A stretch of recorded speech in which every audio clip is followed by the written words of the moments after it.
आज के युग में योग्यता संस्कार ही सबसे बड़ी दौलत है। यदि आपके बच्चों में संस्कार नहीं है तो आप सबसे गरीब माता पिता हैं, और आपके बच्चे संस्कारवान हैं तो आप सबसे अमीर माता पिता हैं। यही दौलत है मेरे हिसाब से। कागज के टुकड़े दौलत नहीं है, सही संस्कार ही दौलत है। सही है कि गलत है? इसलिए मेरी माँ,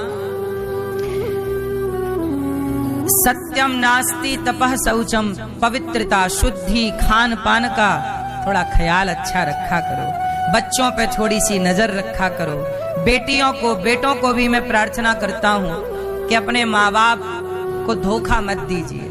कल आप भी तो चलो आप भाग गई, चलो भाग गई, कल आप भी माँ बनोगी, आपकी भी बेटी होगी। कल वो बेटी आपको धोखा दे के भाग जाए तो क्या होगा? कहते ना कि सोना भी पिटता है और लोहा भी पिटता है। लोहार के घर लोहा पिटता है, सुनार के घर दोनों की पिटाई होती है। एक दिन सोने ने लोहे से कहा, यार पिटता तो मैं भी हूं, पिटता तो तू भी है, तू चिल्लाता बहुत है। लोहा पिटता है तो आवाज आती है ना, धम धम धम। और सुनार के घर कब सोना पिट जाता है बगल वाले को खबर नहीं लगती। तब सोने ने कहा, लोहा पिटता तू भी है, पिटता मैं भी हूं, यार तू चिल्लाता बहुत। तब लोहे ने कहा कि भैया सोना, तू भी पिटता है मैं भी पिटता हूं, फर्क इतना है कि तू सोना है और तुझे पीटने वाली जो हथौड़ी है वो लोहे की है। तुझे पीट रहा है दूसरी जात का, लेकिन मैं लोहा हूं और लोहे को मेरा अपना लोहा ही, हथौड़ा भी लोहे का। मेरा अपना जब मारता है तो दर्द ज्यादा होता है, कष्ट ज्यादा होता है, इसलिए मैं चीखता ज्यादा हूं, चिल्लाता ज्यादा हूं। मैया, कोई दूसरा आपको धोखा देना, कोई दूसरा आपके साथ गद्दारी करे तो बहुत ज्यादा कष्ट नहीं होता, चलो दूसरा है।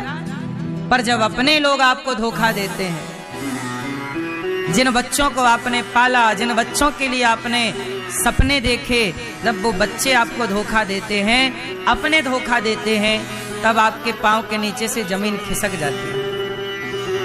वो विश्वास नहीं होता कि अपनों ने। जरा मुझे आप बताइए, ये धरती किस पर टिकी है? विश्वास पर टिकी है, धर्म पर टिकी है मेरी मां। एक बात बताओ, रावण ने सीता मां को चुरा लिया। राम के आगे भी सूप न खाई थी। यदि राम भी सूप न खा को रख लेते, चल आजा, तो पृथ्वी टिकी रहती। रावण जैसों के कारण ये धरती नहीं टिकी है, ये धरती राम जैसों के कारण टिकी है। कि आज भी इस धरती पे राम जैसे लोग हैं, जो पराई स्त्री खुद कह रही है कि मैं रहूं आपके संग, लेकिन राम कहते नहीं, मेरी पत्नी है तो पराई को देखना पाप है।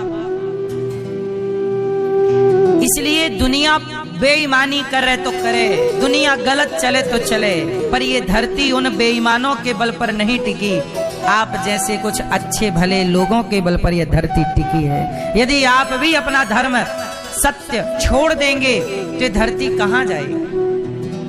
माना कि 99 लोग बेईमान हैं, पर जो एक ईमानदार है, उस एक के बल पर यह धरती टिकी। इसलिए आपका नाम उस एक में होना चाहिए। इसलिए दशरथ जी ने क्या कहा कि प्राण जाए पर धर्म न जाए। प्राण जाए तो जाए, मैं जाऊं तो जाऊं साहब, पर धर्म ना जाए। मैं रहूं ना रहूं, पर धर्म रहना चाहिए। मैं रहूं ना रहूं, ये देश रहना चाहिए। मैं रहूं ना रहूं, सनातन रहना चाहिए। और सनातन तब रहेगा, देखो ना छत्रपति शिवाजी,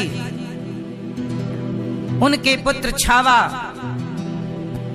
इन लोगों ने अपने आप को, छावा के शरीर को नोच डाला अंग्रेजों ने, मुगलों ने।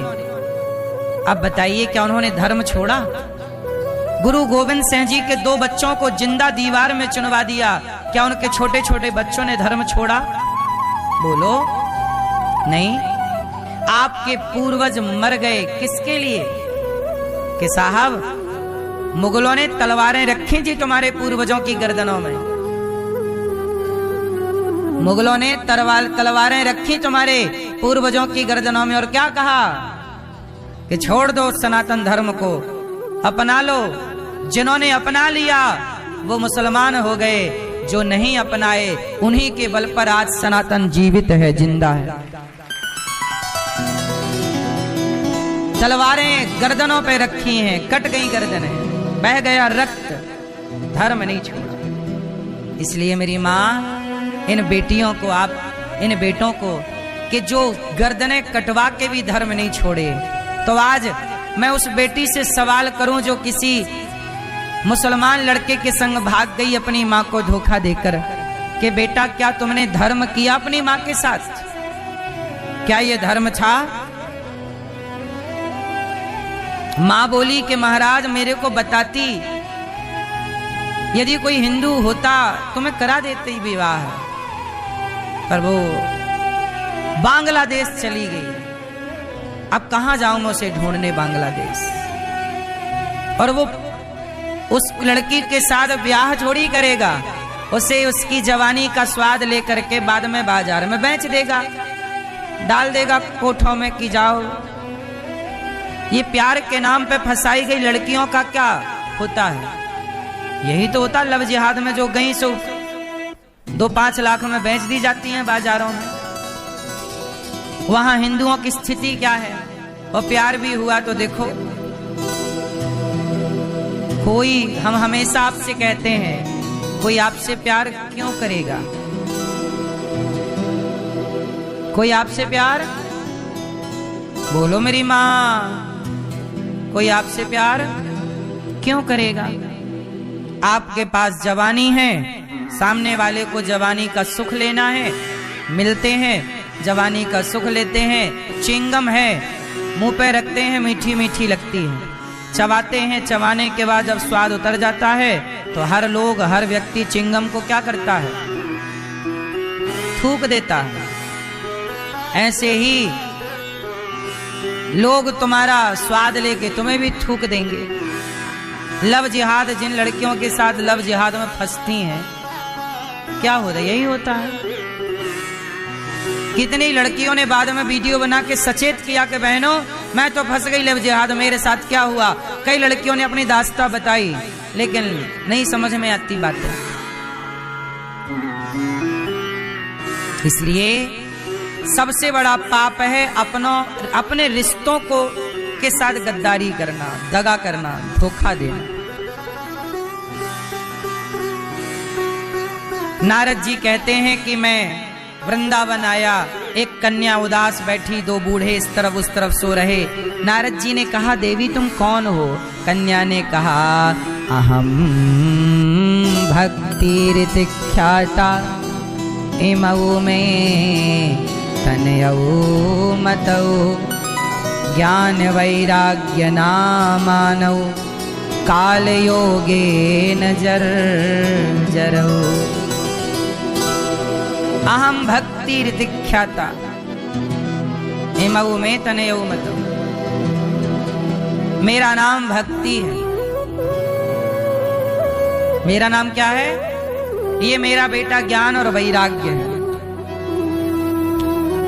नारद जी बोले, जब से कलयुग आया, भक्ति महारानी ने कहा, परेशान हो। हाँ, क्या है मैया?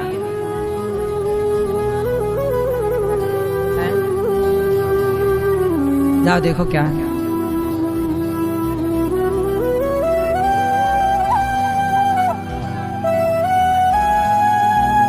तो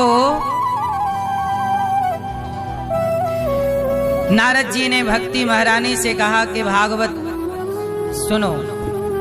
नारद जी को सनकादियों ने कहा, भागवत सुनो। हरिद्वार की पावन धरा पर भागवत हुई। भक्ति ज्ञान वैराग्य ने जब भागवत सुनी तो भक्ति सुतौ तौ तरुणौ गृहीत्वा प्रेमैकरूपा सहसा विरासी श्री कृष्ण गोविंद हरे मुरारी नाथेति नामानि मुहुर्वदन्ति। भक्ति महारानी सनकादियों ने जब भागवत सुनाई तो प्रकट हो गईं। कहा बैठूं? बोले जाओ भक्तों के मन मंदिर में हृदय में जाकर बैठ जाओ। भागवत सुनकर भक्ति महारानी भक्तों के हृदय में जाकर बैठ गए। ज्ञान वैराग्य का दुख दूर, भागवत से ज्ञान वैराग्य का दुख दूर हुआ। नारद जी ने कहा महाराज क्या पापी व्यक्ति भागवत से तर सकता है? हाँ। एक पंडित जी थे, अब देखो भागवत जी की कथा है। एक पंडित जी थे, आत्मदेव उनका नाम था। उनकी पत्नी का नाम धुंधली देवी। कोई संतान नहीं थी उनकी। बड़ी पूजा पाठ यज्ञ जप तप, मैया बड़ी पूजा पाठ यज्ञ जप तप किया। अब नारद जी कह रहे हैं कि क्या कोई पापी व्यक्ति भागवत से तर सकता है? हाँ। ये मानवः पाप कृतस्तु सर्वदा सदा दुराचाररता विमार्गिगाः क्रोधाग्निदग्धः कुटिलाश्च कामिनः सप्ताह यज्ञेन कलौ पुनन्ति ते। कितना भी बड़ा पापी हो भागवत से तर जाएगा।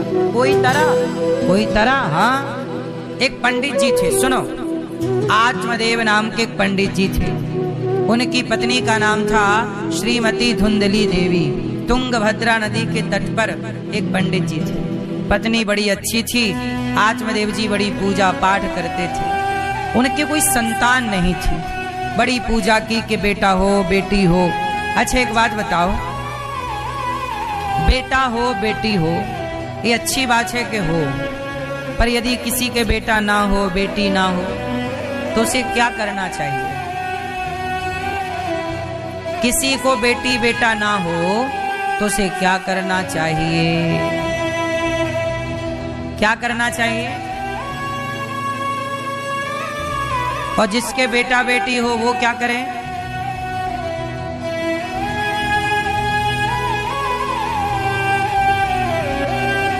जिसके बेटा बेटी है वो भी भगवान की भक्ति करे, और जिसके बेटा बेटी नहीं है वो भी भगवान की भक्ति करे। क्योंकि तुम्हारा कल्याण, तुम्हारा उद्धार बेटा और बेटी से नहीं होगा, तुम्हारा कल्याण भगवान के चिंतन से होगा। और मुझे एक बात समझ में आती है कि ईश्वर जितना देना चाहते हैं जिसको, देखो हर व्यक्ति आपके पास उतना ही है जितना ईश्वर ने आपको देना चाहा। इनके पास उतना ही है जितना ईश्वर ने इन्हें देना चाहा। भाग्य का सबको मिलता है। बोलो हाँ। सब अपने अपने भाग्य किस्मत का खाते पीते हैं। हाँ या ना?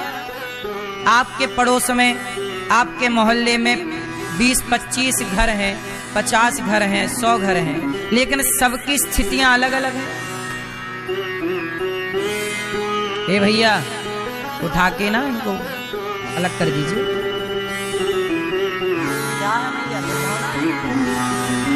ए बेटा उठा, उसको गिलास में भर लो, बाहर करो, कागज में ही रखिए। तो कहने का तात्पर्य ये है कि किसी के बेटा है माना कि, तो भगवान का भजन करे, बेटी है तो भजन करे, नहीं है तो भी भजन करे। ईश्वर ने जिसको जितना दिया है वो उसके भाग्य का है। क्यों मैया? अच्छा ईश्वर ने किसी को 2 बेटे दिए, भगवान ने किसी को 4 बेटे दिए और किसी को 1 भी नहीं दिया। तो एक बात बताओ, ईश्वर का न्याय सही है कि गलत है? मैया किसी को 2 बेटे, किसी को 4 बेटे और किसी का 1 भी नहीं। ईश्वर का न्याय सही है कि नहीं? उत्तर सही है कि गलत है न्याय? जोर से।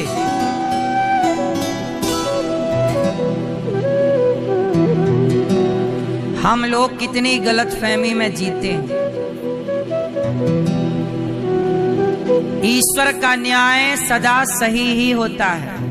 वो दे तो सही और ना दे। आप लोग अपने बेटे को मोबाइल देती हो जितना वो चाहता है? बोलो। छोटा बच्चा है, आप मोबाइल छीन लेती हो। जो बच्चा चाहता है क्या वो देती हो? छोटा बच्चा कहता है कि हमें पैसे दे दो, हमें टॉफी दे दो, चॉकलेट दे दो, ये दे दो। कई बार आप देती ही रहती हो कि मना भी करती हो? बोलो। अच्छा, मना भी करती हो कि कई बार मार भी देती हो? एक थप्पड़ मारती हो, इसका मतलब आप अपने बेटे से प्यार नहीं करती हो। करती हो तो मारती क्यों हो? हाँ, आप भले मारती हो पर प्यार भी करती हो। ऐसे भगवान जीवन में कष्ट दें तो भी यही समझना चाहिए कि भगवान प्यार कर रहे हैं। कोई कष्ट मिला, कोई तकलीफ मिली तो वो ठीक है, होगा कुछ।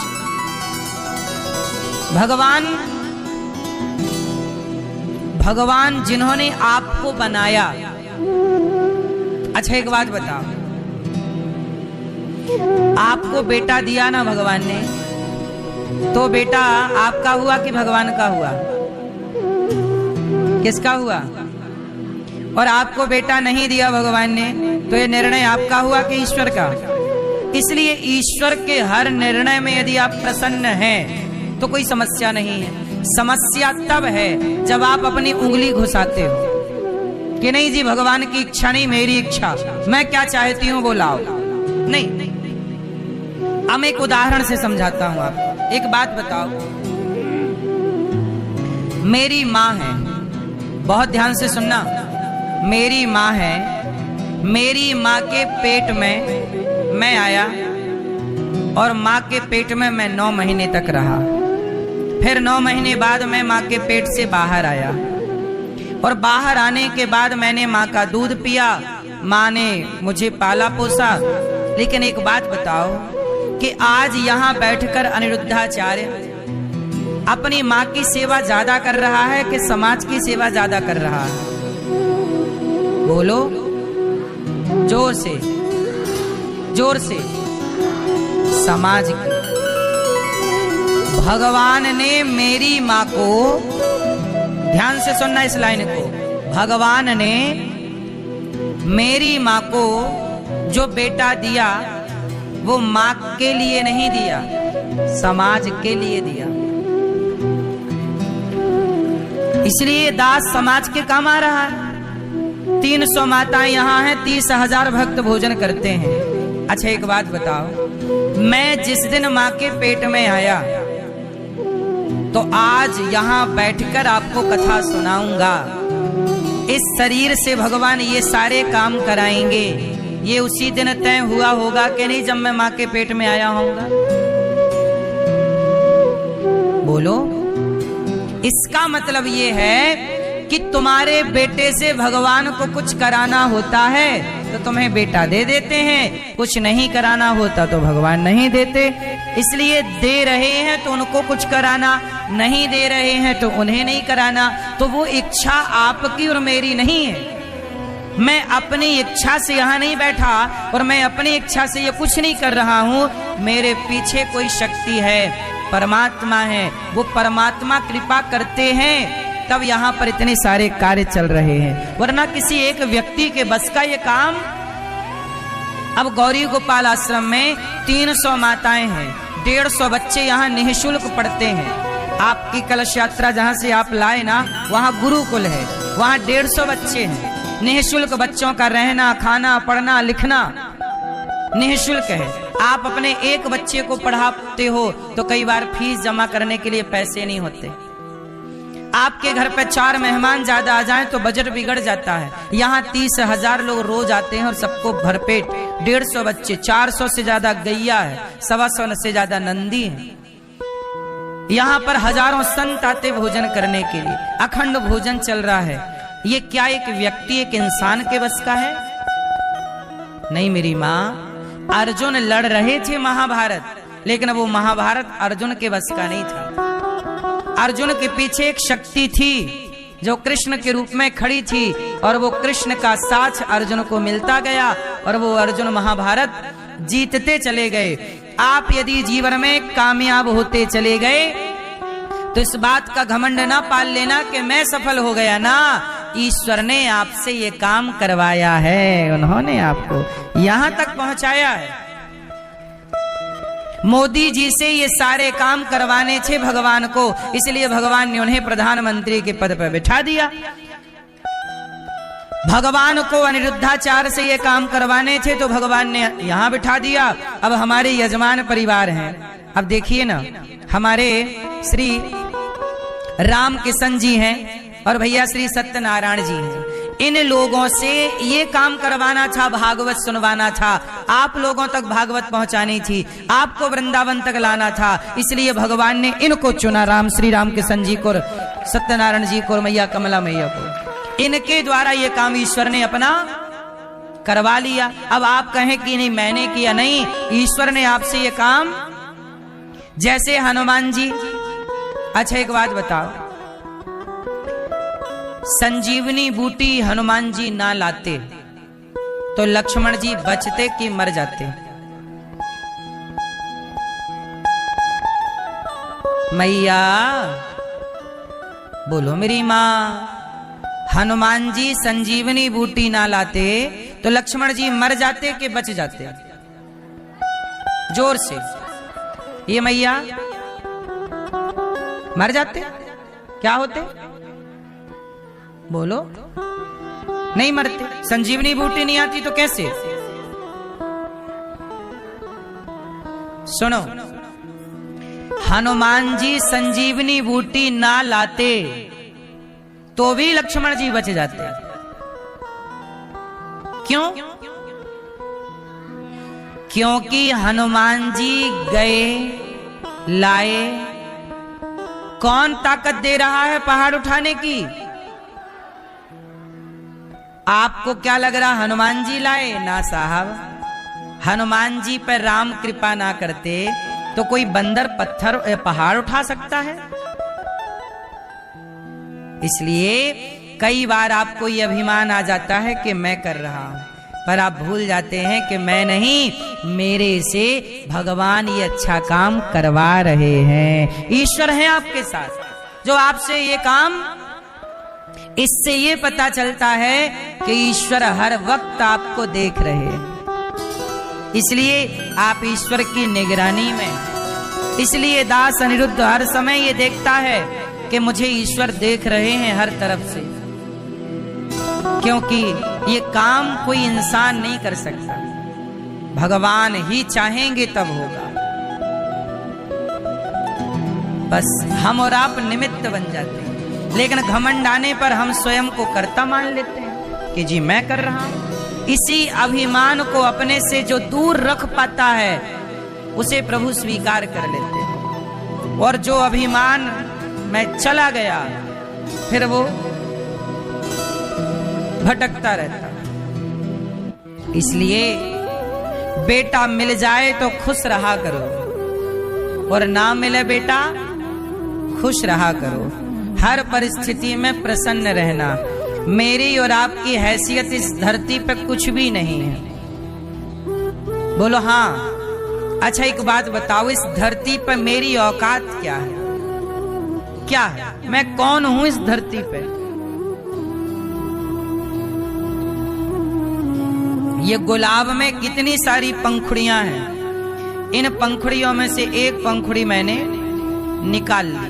ये इस एक पंखुड़ी की इस पूरे ब्रह्मांड में क्या हैसियत है?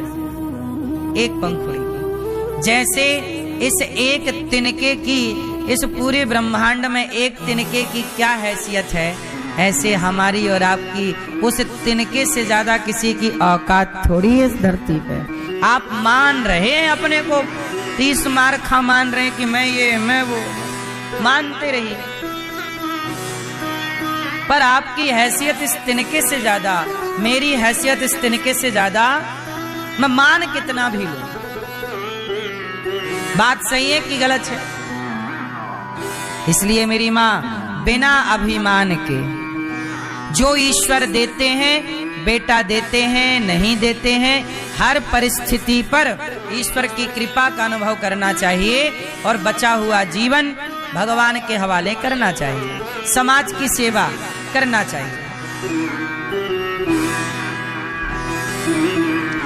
हमारा जीवन हमें जो मिला है वो राष्ट्र के निर्माण के लिए, राष्ट्र के हित के लिए मिला है। हम जो जिएंगे राष्ट्र हित के लिए जिएंगे, समाज के लिए अच्छा काम करना है, करते करते जाना है, क्योंकि यहाँ का किया पूरा हिसाब ईश्वर को देना पड़ता है। आत्मदेव जी के कोई बेटा नहीं था। एक संत जी से कहा कि मुझे पुत्र चाहिए। संत जी ने कहा पुत्र तो तेरे भाग्य में नहीं है। तो आत्मदेव जी ने कहा फिर मैं मर जाऊंगा, यदि मैं मरा तो आपको हत्या लगेगी। संत जी बोले नहीं नहीं ऐसे मत कर, तो बेटा चाहता चल मैं देता हूँ। संत ने अपने तपस्या का पूरा फल आत्मदेव को दिया, एक फल दे दिया, पत्नी को देना तुम्हें पुत्र की प्राप्ति होगी। आत्मदेव जी ने जाके फल पत्नी को दिया, पत्नी ने गाय को खिला दिया, गाय को बच्चा हो गया, नाम रखा गौकर्ण।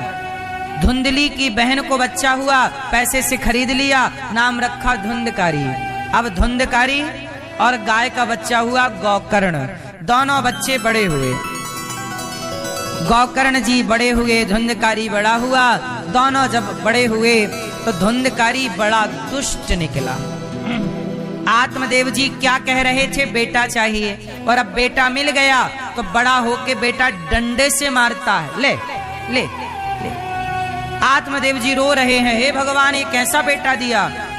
भगवान ने कहा मैंने तो दिया ही नहीं था, मुझे पता था कि तुझे पुत्र से सुख मिलने वाला नहीं है, पर तूने जिद की और मेरी बात ना मान के और तूने ले लिया। देखो एक बात बताऊं मेरी माँ, ईश्वर को चैलेंज नहीं करना चाहिए। ईश्वर जो देते हैं ले लो, नहीं देते कोई बात नहीं, काम करो, पैसे कमाओ, आप अपना प्रयास करते रहो। कर्मण्येवाधिकारस्तु, कर्म करता चल, पर कर्म के बाद क्या मिलेगा क्या नहीं मिलेगा ये तेरे हाथ में नहीं है। सब कुछ आपके हाथ में नहीं होता ना मेरी माँ। कितने लोग काम कर रहे हैं पर सफल होंगे कि नहीं उनके हाथ में नहीं है। कितने लोग एग्जाम देते हैं, सफल होंगे कि नहीं उनके हाथ में नहीं है। इसलिए कर्म तुम्हारे हाथ में है, परिणाम ईश्वर के हाथ में। मैया शोर बहुत करने लग गई मेरी माँ, चुप रह लो मेरी माँ जरा सी देर और। वैसे अच्छी मैया हमारी, आप लोगों ने शांति का परिचय बढ़ा दिया। थोड़ा और झेल लो हमें आज। सुन लो, ऐसा है कि देखो ईश्वर को चैलेंज नहीं करना चाहिए। यदि ईश्वर ने हमें कुछ नहीं दिया ना तो वो हमारे भले के लिए नहीं दिया। एक माँ के दो बेटे थे, एक बेटे को माँ केला खवा रही है, ले ले केला खा और दूध पी, केला दूध, और दूसरा बेटा केला खाने लगा तो एक थप्पड़ जमाया गाल में, चटाक। किसी ने कहा वाह माँ कैसी माँ है तू, एक बेटे को केला दे रही है और दूसरा बेटा खा रहा है तो मार रही, भेदभाव करती है माँ। कैसी माँ है, बच्चों में भेद करती है। तब माँ ने कहा भेद नहीं कर रही हूं, ये बेटा कमजोर है तो डॉक्टर ने बोला है कि इसे केला खवाओ, और ये बेटा बीमार है, सर्दी ज्यादा है, केला खाने का डॉक्टर ने मना किया है और ये खा रहा है। तो माँ केला दे रही है तो भी प्यार है, और केला छीन रही है दूसरे बेटे से तो भी प्यार है। माँ के देने में भी प्यार और माँ के ना देने में भी प्यार। ईश्वर बेटा दे दें तो भी ईश्वर का आपके लिए प्यार है, और ना दें तो भी ईश्वर का आपके लिए प्यार है। ईश्वर की अदालत में, ईश्वर की नजर में कोई किसी के साथ भेदभाव। भगवान आत्मदेव जी रोने लगे कि बेटा नहीं था तो मैं सुखी था, बेटा आया तो बड़े से डंडे से मार रहा है। क्यों? जब तुम्हारे भाग्य में नहीं था तो क्यों परेशान हुए?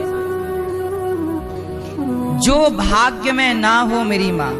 देखो, कामयाब होने के लिए परिश्रम करो, आपकी ओर से मेहनत में कमी ना हो, लेकिन फिर भी रास्ता सीधा ही चुनना, टेढ़ा नहीं।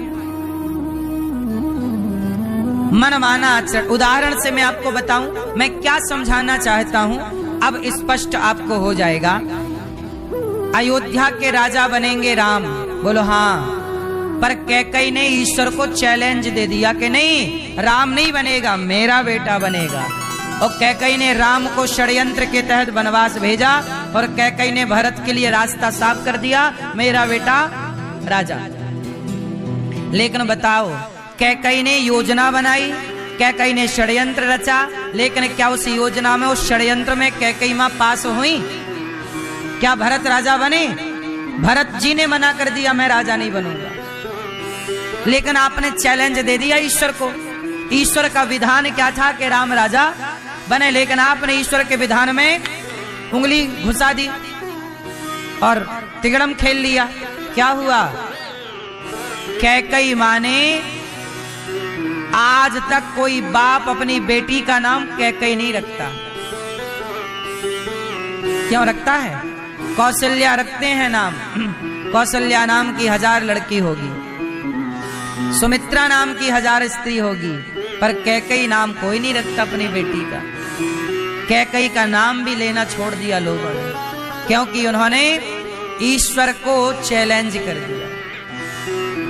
जो होना है वो होगा, आप कितना भी दिमाग लगा लो। इसलिए मैं ये चाहता हूं आपसे कि वहां दिमाग ना लगाओ जहां कुछ होना ही नहीं। दिमाग वहां लगाइए जो आपके लिए हितकारी हो, चैलेंज ना। जो ईश्वर ने लिखा है कहां मिटता है? लिखा किस्मत का मिटता नहीं मिटाने से। बस समय को काट लो भैया किसी बहाने से, मिटता कुछ नहीं। अवश्यमेव भोक्तव्यम कृतम कर्म शुभाशुभ। जो है वो तो भोगना पड़ेगा। दशरथ जी को भी भोगना पड़ा, श्रवण कुमार को मारे तो इनको भी तड़प तड़प के मरना पड़ा। ये तो भगवान के पिता थे, माफी मिल सकती थी, नहीं, माफ नहीं करूंगा आपको। विधि के विधान ने कहा कि आपको भले पिता हो भगवान के, पर कर्म का दंड तो भोगना है। इसलिए मेरी माँ, जो ईश्वर दे रहे हैं, पति आपको मिल गया ना, काला गोरा लंबा ठिगना गरीब अमीर, पत्नी मिल गई ना गोरी काली लंबी ठिगनी, जैसी अब शादी के पहले करते सब देख रेख, अब शादी हो गई मतलब ईश्वर ने यही दिया, अब से निभाओ, ठीक ठीक चलो, तुम भी समझ के चलो, तुम भी समझ के चलो। अब तुम्हारा बेटा जैसा है उसे संस्कार दो, निभाओ, क्योंकि बदलने का ऑप्शन नहीं है ना। बेटा बदल नहीं सकते आप। आजकल तो पति बदल लिए जाते हैं, पत्नियां बदल ली जाती हैं, ऑप्शन यहां भी नहीं है। जैसे मां नहीं बदल सकते आप, हमारे सनातन में बदलने का ऑप्शन नहीं है। लेकिन लोगों ने तो अपने से घुसा दिया ना उंगली, वही उंगली डाल दी। बेटा नहीं बदला जा सकता कि बदला जा सकता है? बाप नहीं बदला जा सकता कि बाप को तलाक दे दिया दूसरा बाप आएगा। माँ को तलाक दे दिया दूसरी माँ, ये वाली माँ अच्छी नहीं है वो वाली माँ आएगी। जब माँ को तलाक नहीं दिया जा सकता, बाप को तलाक नहीं दिया जा सकता, बेटे को तलाक नहीं दिया जा सकता, तो पति पत्नी को भी तलाक नहीं देना चाहिए। यही धर्म है। लेकिन अब मनमाना करना है तो ठीक है जी, 17 जगह पर लोग जाते हैं। धर्म से चलना है तो ये व्यवस्था, और धर्म को नहीं मानना तो फिर मनमाना आचरण तो कुत्ते कर ही रहे हैं। कुत्ते बिल्ली सुअर मनमाना ही तो कर रहे हैं। यदि आपको उन कुत्तों की तरह जिंदगी जीना है, इंसान होकर भी कुत्तों की तरह जानवरों की तरह रहना, तो रहिए, धर्म से रहो साहब, धर्म से। इसलिए प्राण जाए पर धर्म न जाए, इसलिए ईश्वर की व्यवस्था में सिरोधार्य करिए। धुंधकारी मार रहा बाप ले डंडा, आत्मदेव जी रो रहे, विधाता क्या गुनाह हुआ? भगवान ने कहा कि मैंने तो बेटा दिया ही नहीं था, तुमने उंगली की कि बेटा चाहिए, साधु जी बेटा दो, दे दिया, लो। इसलिए बेटा मिले तो रखो और नहीं मिले तो खुश रहो।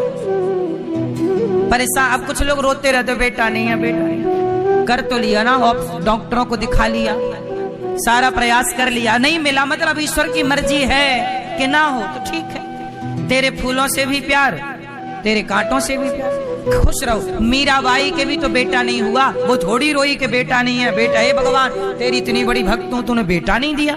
मीरा ने बेटे के लिए नहीं रोया, नहीं रोई। मेरे तो गिरधर गोपाल वो भगवान के लिए रोती रही सारी जिंदगी, वो भगवान के लिए रोई तो आज तक मीरा जिंदा है लोगों के दिलों में।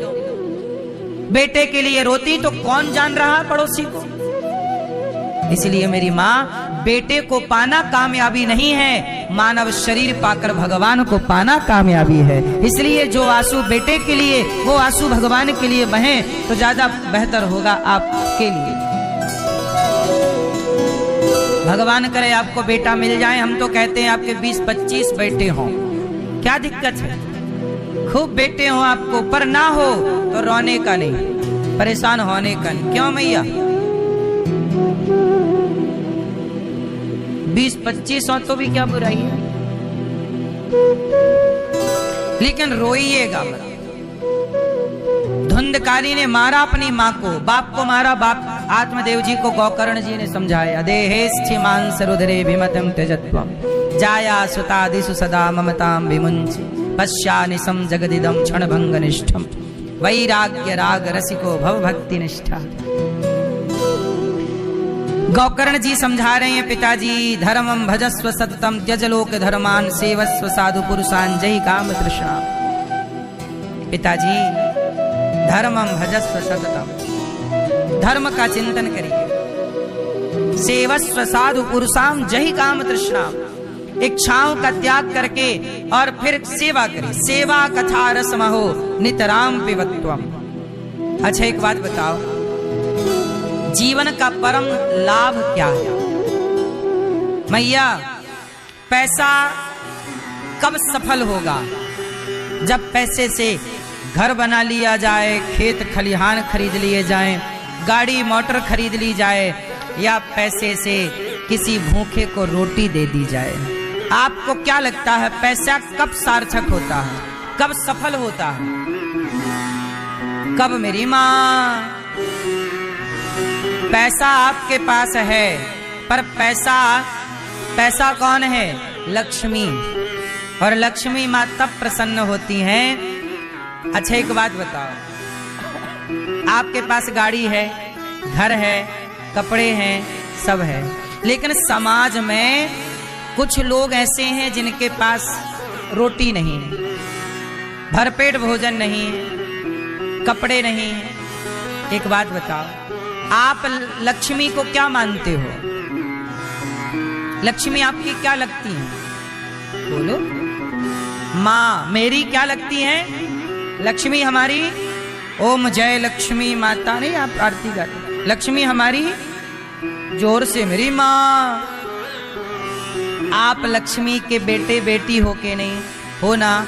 तो एक बात बताओ, जब आपके पास लक्ष्मी है माता के रूप में, तो लक्ष्मी माता आपसे ये कहना चाहती हैं कि अनिरुद्धाचार्य देख, वृंदावन में कितने संत फुटपाथ पर सोते हैं, ये फुटपाथ पर सोने वाले संत भी लक्ष्मी जी के बेटा हैं। पुत्र तो है ही ना, जगत की माँ तो लक्ष्मी है, सारी संतान आखिर है तो उसी परमात्मा की। तो लक्ष्मी माँ कहती हैं कि ये साधु संत बेचारे कमाते नहीं हैं, सब छोड़ के भजन कर रहे हैं, अब इन्हें रोटी कौन देगा? तो गृहस्थों के घर से ही संतों को सदा से रोटी मिली है। संत लोग भिक्षा मांगते आए हैं कि नहीं? भिक्षाम देहि, और आप गृहस्थ भिक्षा देते आए हैं। गौरी गोपाल आश्रम में ये संत हजारों रोज आते हैं, देखो लाइन पे लगे, सब फुटपाथ पर रहने वाले, सोने वाले सब साधु संत हैं, इनको नित्य यहाँ भोजन मिलता है। ये सब लाइन लगा के यहाँ देखो हजारों संत खड़े हैं, ये सब संतों को यहाँ पर भोजन मिलता है सवेरे सवेरे। आपसे बस मेरी इतनी सी प्रार्थना है कि आप भी अपने लक्ष्मी का सदुपयोग करके और एक दिन का संतों को भोजन बंटवाएं, इन संतों को भोजन करवाएं। देखो कितने संत हैं, आपकी ओर से बांटा जाए। कल का भोजन के कल अन्नदान हम करेंगे। ये संतों को रोटी हम बंटवाएंगे, दाल चावल सब्जी रोटी खीर पूड़ी संतों को हम बंटवाएंगे। आप ही यदि गृहस्थ होकर साधु सेवा नहीं करेंगे तो किससे उम्मीद की जाएगी। इसलिए माघ का महीना चल रहा है, अन्य क्षेत्र यहाँ हजारों संतों को भोजन यहाँ भी चल रहा है। वृंदावन में जहाँ कोई भी भक्त आओ 25 से 30 हजार लोग पर डे भोजन करते हैं। मैं आप लोगों से भिक्षा मांग मांग कर इन संतों की भक्तों की सेवा करता हूँ। अब बताइए मेरा भिक्षा मांगना सही है कि गलत है? ये देखो हजारों भक्त लोग अन्न रसोई में भोजन करते, ये रसोई वृंदावन की है। ये अभी भी भोजन चल रहा है, आप लोग देखे कि नहीं, प्रसाद पाए कि नहीं? 24 घंटे भोजन चलता है यहाँ, कोई भी आओ सबको भोजन। गौरी गोपाल आश्रम में सबको भरपेट भोजन मिलता है। आप लोगों से बस मेरी यही विनती प्रार्थना है कि आप भी इन भक्तों का भोजन रोटी का सहयोग कीजिए और अन्नदान की एक दिन की सेवा से अपने आप को जरूर जोड़िए। माघ का माह चल रहा है, पुण्य कीजिए। गौरी गोपाल आश्रम में 150 बच्चे गुरुकुल में पढ़ रहे हैं। ऐसा गुरुकुल जहां बच्चों को निःशुल्क शिक्षा मिल रही है। मैं एक विद्यालय बनाना चाहता हूं, कक्षा 1 से लेकर 12वीं तक सीबीएसई बोर्ड का विद्यालय होगा, जहां बच्चों को शिक्षा भी मिलेगी सीबीएसई बोर्ड की और संस्कार भी मिलेंगे और निःशुल्क होगा वो बच्चों के लिए। शिक्षा में बदलाव चाहिए। मैं बच्चों को ऐसा शिक्षित करना चाहता हूं कि फिर वो बच्चे अपने माँ बाप को वृद्धाश्रम भेजें ही ना, फिर हमें वृद्धाश्रम बनाने की जरूरत नहीं पड़ेगी। और ये तब संभव है जब शिक्षा में बदलाव हो। तो हम एक विद्यालय बनाना और चाहते, लेकिन ये तब बनेगा जब आप जनता जनार्दन का सहयोग होगा। गौरी गोपाल गुरुकुल में 150 बच्चे पढ़ते हैं। आप भी उन्हें भोजन का सहयोग करिए कि आपकी ओर से उन बच्चों को भोजन प्राप्त हो। गाय के लिए चारा भूसा का सहयोग करिएगा। अभी मैं भूसा गायों के लिए भूसा रखने के लिए हम वो बना रहे हैं टीन सेट बहुत बड़ा, जहां 1 साल का भूसा इकट्ठा कर सकते हैं। क्यों? गाय रहती है ना मेरी माँ, 125 नंदी गौरी गोपाल में है और 425 से ज्यादा गाय है। अब इतनी गायों को भूसा कितना लगता है, तो गायों के लिए भूसा रखने की जगह नहीं है। हम लोगों को भूसा साल भर के लिए ना इकट्ठा करना पड़ता है। तो ये शुरू हो रहा है काम भूसे के स्टॉक के लिए। तो आप लोगों से बस मेरी ये प्रार्थना है कि आप भी इस भूसे के शेड के लिए थोड़ा थोड़ा सहयोग कीजिए, ताकि गाय माता के भूसा रखने की शेड के लिए थोड़ा आपका सहयोग मिल जाए और वहां पर जल्दी से शेड तैयार हो, जहां साल भर का भूसा गौ माता के लिए इकट्ठा कर सके। तो आप लोगों से बस मेरी यही प्रार्थना है कि आप भी यदि थोड़ा थोड़ा सहयोग कर सकते हैं इस टीन सेट के लिए, गाय के भूसे के लिए, तो करिएगा। गौरी गोपाल आश्रम में 300 से अधिक वृद्ध माएं रहती हैं। वो माएं जिन माओं को अपनों का सहारा ना मिला, ऐसी माएं आज मैं आपका परिचय एक माँ से कराऊं, जो माँ यहाँ रहती हैं और मुझे बहुत प्यार करती हैं पुत्र की तरह। ऐसी माएं जिनके अपने हैं, जिन माओं ने अपने बच्चों को पढ़ाया लिखाया काबिल बनाया, आखिरी में उन्हीं बच्चों ने माओ को छोड़ दिया। मैया कैसी है मैया? ठीक है। कहाँ से आई हो आप? हम आए हैं सिलमनाबाद से। सिलमनाबाद? छोटो लड़का मोरू सिलमनाबाद में है, बड़ो मोरू गोटे गांव में। 2 बेटे हैं आप? 2 बेटे हैं। तो 2 बेटे हैं आपके, फिर भी आप यहाँ हो क्यों? तो छोटे लड़का की बहू मुँह खराब है, छोटे लड़का के पास में है। बड़ो तो मोरू गोटे गाँव में, अब 10 साल से मोरू परचो नहीं है। 10 साल से बेटे ने छोड़ दिया है आप? हाँ, बड़े ने। छोटे की रही में, छोटे के पास में, तो बहू परेशान करी, 3 बेर मार दिया? हाँ। आपको मारा? हाँ। बहू ने? बूढ़ी माँ को देखो रोटी चाहिए मेरी माँ। कोई बूढ़ी माँ दौलत थोड़ी चाहती है। सम्मान के साथ यदि 2 रोटी मिले तो घर किसे बुरा लगता है। लेकिन आप बताइए, बहू होकर यदि अपनी सास को मारेंगी तो क्या ये धर्म है? क्या ये आपके संस्कार हैं? मैं उस बहू के माता पिता से सवाल करना चाहता हूँ कि आपने अपनी बेटी को ऐसे संस्कार दिए? जो माता तुल्य सास को, ये सास क्या होती है? आपके पति भगवान होते हैं। सनातन धर्म में पति को परमेश्वर कहा जाता है और पति की भी भगवान माँ होती है। मेरी भगवान मेरी माँ है, तो आपकी सास तो आपके पति रूपी भगवान की भी भगवान है।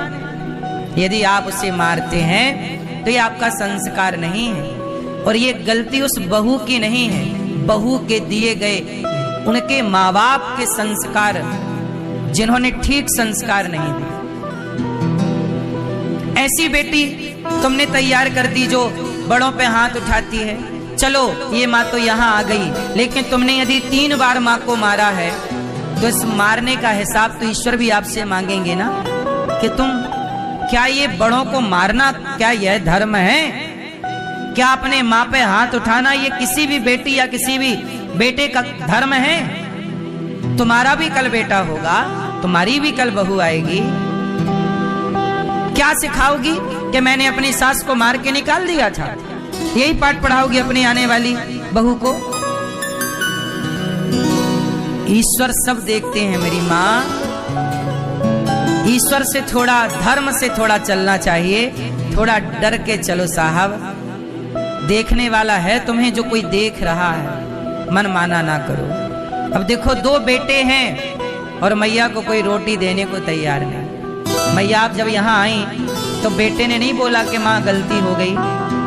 बेटा बोलत नहीं बने ना, कैंसर है ना, छोटे लड़का है। अच्छा, बेटा नहीं बोल पाता, कैंसर है।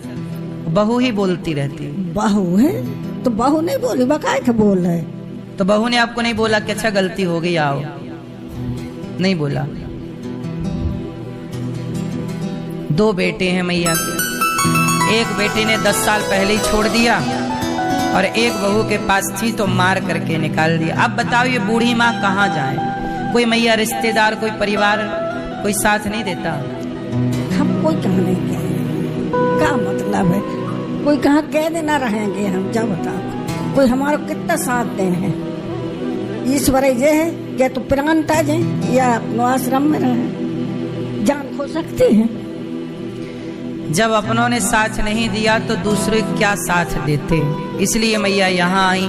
मैया आप यहाँ खुश है ना गौरी गोपाल में? यहाँ कोई दिक्कत तो नहीं है? समय से भोजन मिलता है, कोई दिक्कत नहीं? कोई पैसे तो नहीं लिए हमने आपसे? नहीं कुछ। इन माओं से 1 भी रुपए नहीं लिया जाता। आप लोगों से हम भिक्षा मांग मांग कर 310 माताएं यहाँ रहती हैं। इन माओं की सेवा होती है। आप सहयोग करते हैं तो माओं को भोजन होता है। कोई आप में से सहयोग करता है तो माओं को कोई नाश्ता कराता है। जैसे कल का भोजन आप चाहें तो आप करा लें, कल का माओं को नाश्ता आप चाहें तो आप करा दें। रात्रि में 1-1 गिलास दूध माओं को मिलता है, रात्रि का दूध आप सहयोग कर दें। जो आपसे बने, आप सबके थोड़े थोड़े सहयोग से यहाँ सेवाएं चल रही हैं। और आप भी देखिए इन माओं को, जो हम बता रहे हैं सेवाओं के बारे में, गौरी गोपाल में चल रही सेवाएं वो सही चल रही हैं। आप में से कितने लोगों ने देखा जो हम कह रहे हैं वो सही है कि गलत है? यदि सही है तो इस सही का साथ दीजिए। इनके अपने बच्चों ने साथ भले ना दिया हो, पर आप तो साथ दीजिए। बसंत पंचमी के पावन दिन माता सरस्वती को अगर आपने श्रद्धा से यह एक चमत्कारी वस्तुएं अर्पित कर दी, यकीन मानिए आपकी बुद्धि का द्वार खुल जाएगा और आपके जीवन में अच्छे दिनों की ऐसी शुरुआत होगी जिसकी आपने कभी कल्पना भी नहीं है। यह कोई साधारण बात नहीं, सुनी सुनाई कहानी नहीं, बल्कि है वह दिव्य रहस्य है जो हमारे शास्त्रों में वर्षों से छिपा हुआ है और जिससे बहुत कम लोग जानते हैं। बसंत पंचमी केवल एक पर्व नहीं है, दिन है ज्ञान के उदय का, विवेक के जागरण का और भाग के परिवर्तन। यही वह दिन है जब स्वयं मां सरस्वती धरती पर विचरण करती हैं और अपने भक्तों की बुद्धि, वाणी और भाग्य को संवार देती है। दोस्तों, जीवन में अगर धन है लेकिन बुद्धि नहीं है तो वह धन दिखता नहीं है। अगर मेहनत है लेकिन समझ नहीं है तो सफलता दूर ही रहते हैं। और अगर ज्ञान है लेकिन सही दिशा नहीं है तो इंसान भटक रहे। यही कारण है कि हमारे शास्त्रों में सबसे पहले विद्या की देवी माँ सरस्वती की आराधना की जाती है। कहा जाता है कि जहाँ सरस्वती का वास होता है वहाँ लक्ष्मी अपने आप चली आती हैं और जहाँ लक्ष्मी आती है वहाँ जीवन के सारे कष्ट धीरे धीरे समाप्त होने लगी हुई में बसंत पंचमी का दिन। इसी कारण इतना विशेष होता है क्योंकि इस दिन ज्ञान, बुद्धि, विवेक और शुभ आरंभ चारों एक साथ सक्रिय हो जाते हैं। अक्सर लोग पूछते हैं कि पढ़ाई में मन क्यों नहीं लगता है, मेहनत करते हैं लेकिन परिणाम क्यों नहीं है, नौकरी में प्रमोशन की ओर तक जाता है, व्यापार में निर्णय गलत क्यों हो जाते हैं, रिश्तों में समझ की कमी क्यों रह जाती है। इन सभी प्रश्नों का उत्तर एक है, जब जीवन में सरस्वती तट तो कमजोर हो जाता है तब व्यक्ति सही निर्णय लेने की शक्ति खो देता है, और जब निर्णय गलत होने लगते हैं तो जीवन अपने आप में पता चला। लेकिन बसंत पंचमी व दिव्य अवसर है जब माँ सरस्वती स्वयं अपने भक्तों को यह शक्ति लौटाने के लिए तैयार रहती है। दोस्तों, आज मैं आपको उस एक चमत्कारी वस्तु के बारे में बताने जा रहा हूं जिससे बसंत पंचमी माता सरस्वती को अर्पित करने से बुद्धि प्रखर हो जाती है, इस स्मरण शक्ति तेज हो जाती है, पढ़ाई, परीक्षा, नौकरी, व्यापार हर क्षेत्र में सफलता के योग बनने लगते हैं और जीवन में एक नया अध्याय आरंभ हो जाता है। यह वस्तु इतनी साधारण है कि शायद आप इसे रोज देखते होंगे, लेकिन इसका महत्व बसंत पंचमी के दिन कई गुना बढ़ गया। बसंत पंचमी की सुबह जब सूर्य उदय हो जाए तो स्नान कर स्वच्छ वस्त्र धारण करें, यदि संभव हो तो पीले रंग के कपड़े पहने, क्योंकि पीला रंग स्वयं मां सरस्वती को अत्यंत प्रिय है। पीला रंग ज्ञान, सकारात्मकता और शुभता का प्रतीक माना गया। स्नान के बाद अपने घर के मंदिर या पूजा स्थान को साफ करें और माता सरस्वती की प्रतिमा या चित्र स्थापित करें। अब जो वस्तु आपको माता को अर्पित करनी है हुआ है कच्चे चावल और केसर या हल्दी से रंगे हुए पीले चावल। दोस्तों, चावल को अन्न की देवी का स्वरूप माना जाता है और जब यही चावल ज्ञान की देवी को अर्पित किए जाते हैं तो यह बुद्धि, स्मृति और विवेक को स्थिर करने का कार्य करते हैं।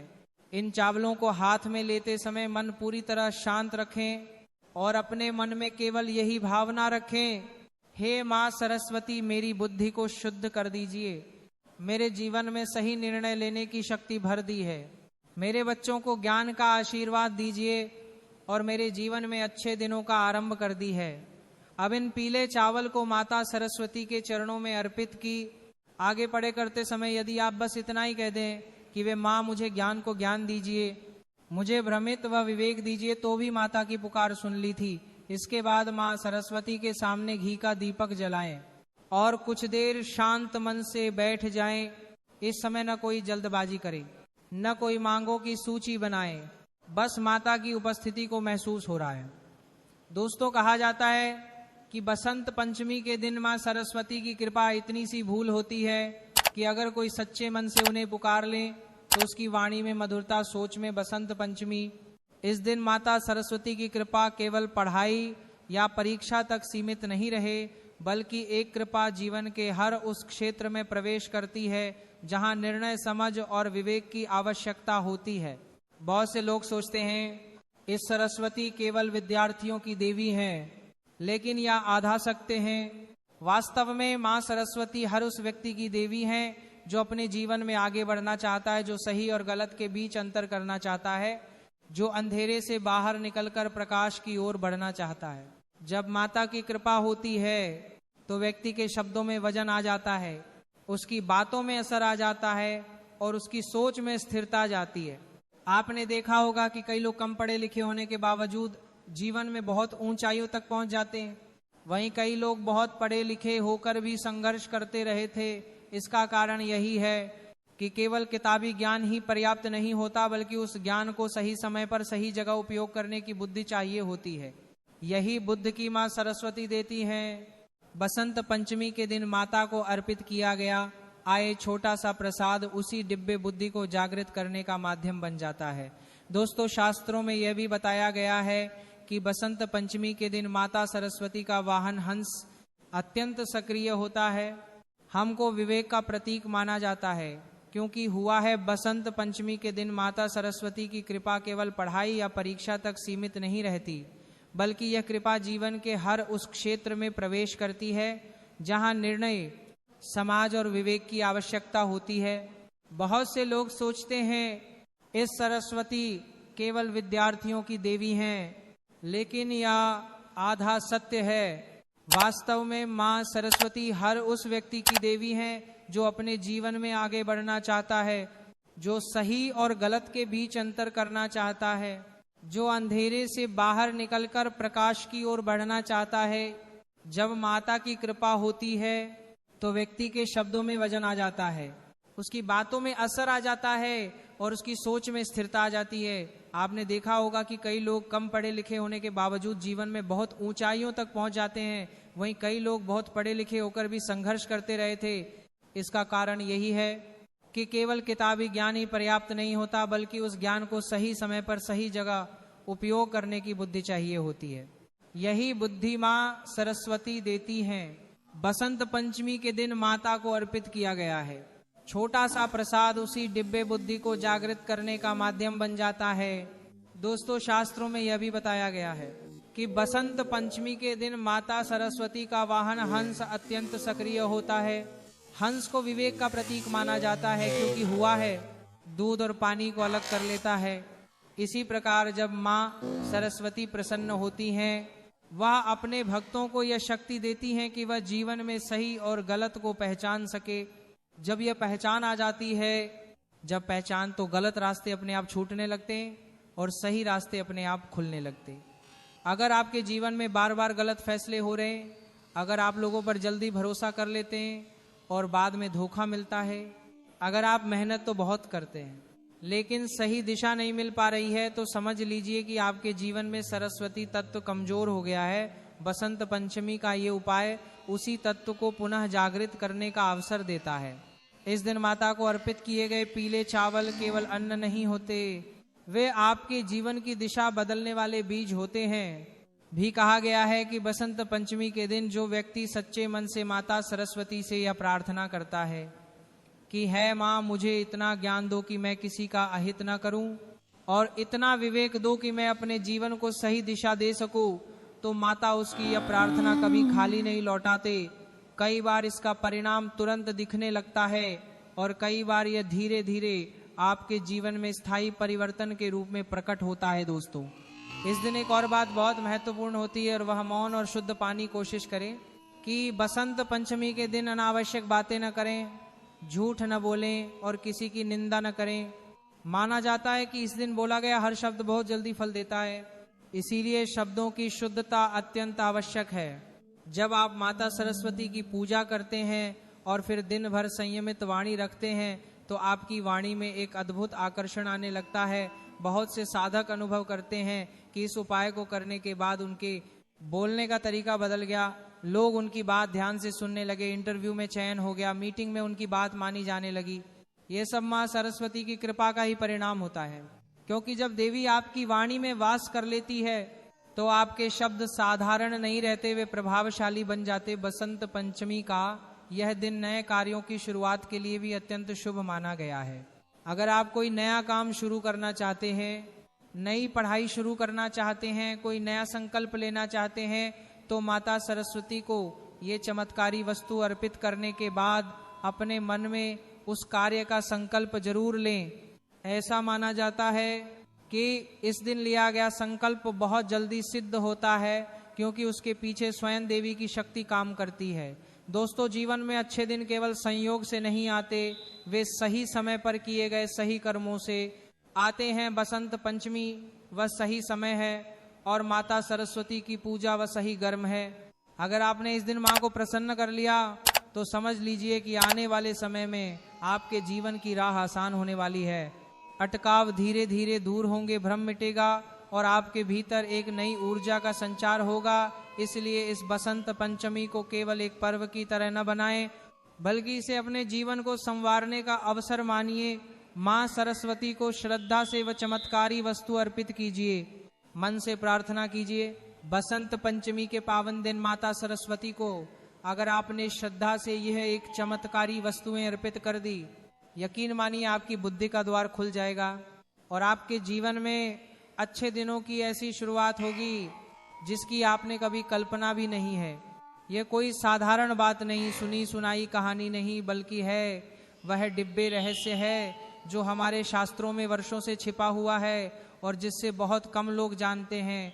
बसंत पंचमी केवल एक पर्व नहीं है, दिन है ज्ञान के, उदय का, विवेक के जागरण का और भाग के परिवर्तन, यही वह दिन है जब स्वयं मां सरस्वती धरती पर विचरण करती हैं और अपने भक्तों की बुद्धि, वाणी और भाग्य को संवार देती है। दोस्तों, जीवन में अगर धन है लेकिन बुद्धि नहीं है तो वह धन दिखता नहीं है। अगर मेहनत है लेकिन समझ नहीं है तो सफलता दूर ही रहते हैं। और अगर ज्ञान है लेकिन सही दिशा नहीं है तो इंसान भटक रहे। यही कारण है कि हमारे शास्त्रों में सबसे पहले विद्या की देवी माँ सरस्वती की आराधना की जाती है। कहा जाता है कि जहाँ सरस्वती का वास होता है वहाँ लक्ष्मी अपने आप चली आती हैं, और जहाँ लक्ष्मी आती है वहाँ जीवन के सारे कष्ट धीरे धीरे समाप्त होने लगी हुई में बसंत पंचमी का दिन इसी कारण इतना विशेष होता है, क्योंकि इस दिन ज्ञान, बुद्धि, विवेक और शुभ आरंभ चारों एक साथ सक्रिय हो जाते हैं। अक्सर लोग पूछते हैं कि पढ़ाई में मन क्यों नहीं लगता, मेहनत करते हैं लेकिन परिणाम क्यों नहीं है, नौकरी में प्रमोशन की ओर तक जाता है